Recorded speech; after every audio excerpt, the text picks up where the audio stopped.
Jason, thanks for being with us this morning. And we saw that incredible move in the last 24 hours in the price of crude, both WTI and Brent. We've come off those levels. The trade we're seeing right now, how likely is it that we could actually see a ban on Russian oil? And just how much is that driving the volatility currently? Yeah, I think that's, oil traded up on that and then back down. I think the market's realizing that a ban of Russia oil into U.S. won't be that impactful. The U.S.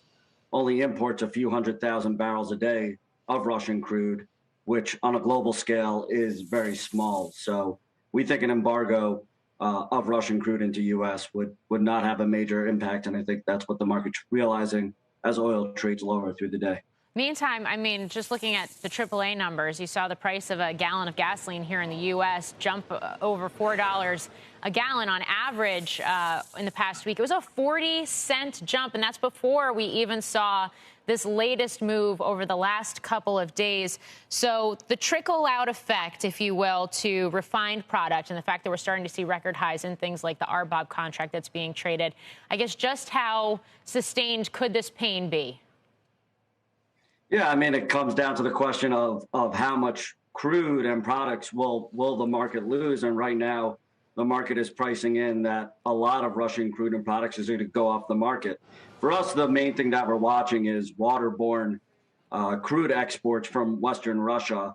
That's where you can see potentially companies become hesitant to lift or outright sanctions placed that limit about 2.5 million barrels per day of exports west.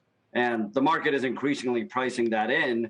And in an event where the market loses that crude and you don't have other parties such as China or India stepping in, we would expect crude to go higher as the market would need to see some demand destruction to offset those lost barrels. Could an Iran or Venezuela actually step in to fill any potential void? And just as crucial, how about the U.S.?